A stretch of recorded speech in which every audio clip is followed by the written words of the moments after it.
Kom ek deel vandag se bedwaarsessie met julle. Dit was rarig. Een ongelooflike kliënt hierdie. Sy is net iets besonders. Sy het besluit sy gaan haarself bederf. Oh, dit lyk so beautiful. Happy. Baie. Okay, so Chantalie gaan jou haartjies rondgooi. Okay. Ons het nou lekker vir jou body ingesit. En ja, happiness. Baie happy. Okay. Baie dankie. Ons bederf hom met 'n mimosa net vir die nerves. En dan beweeg ons oor na die aantrakamer toe waar ek die haar pakkies gaan en net kyk wat het sy gebring, wat is haar idees en dan natuurlik help ek haar met haar outfits. Ja, en dit is beautiful, maar dit is baie sag. Okay. So as jy dan dit wil doen, kan ons hier doen. Maar wat ek doen net hierdie is ek doen 100% die artistiek nude waar jy niks aan het en net hierdie. Hy stunning. Ek laai hom. Okay. So as jy byvoorbeeld, ek weet mense kan hom nog steeds, hy het nou obviously hierso, maar hy gaan nog steeds mooi lyk as ons dit op die bank doen en goed met 'n hoë broekie en so aan.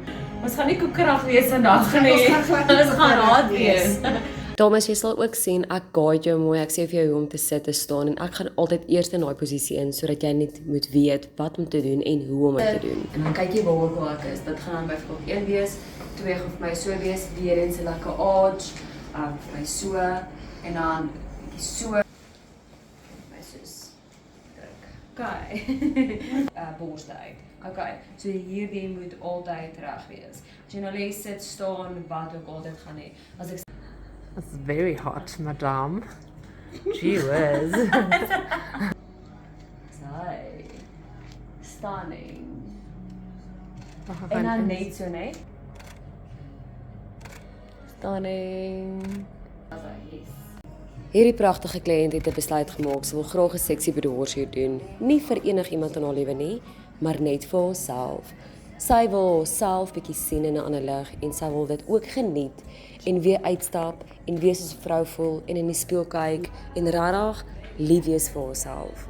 Michelle het ingekom en ons gaan gou gehelp met die strappies en sy het ook haar lippe verander want ek wou graag gehad het sy moet swart lingerie aan hê met rooi lippe wat natuurlik ongelooflik mooi was. Dit is my absolute groot voorreg om met soveel vrouens te kan werk en dit is absolute passie van my. As ek terugvoering kry van my kliënte van hoe goed hulle voel, laat dit my goed voel en dan weet ek het iets reg gedoen. Julle, so hier is ons die einde van haar storie en ek wil net hê julle moet weet dat jy is ook waardevol en jy kan dit ook doen. Moenie worry oor jou size of jou ouderdom nie. Ek kan nie wag om jou te sien nie.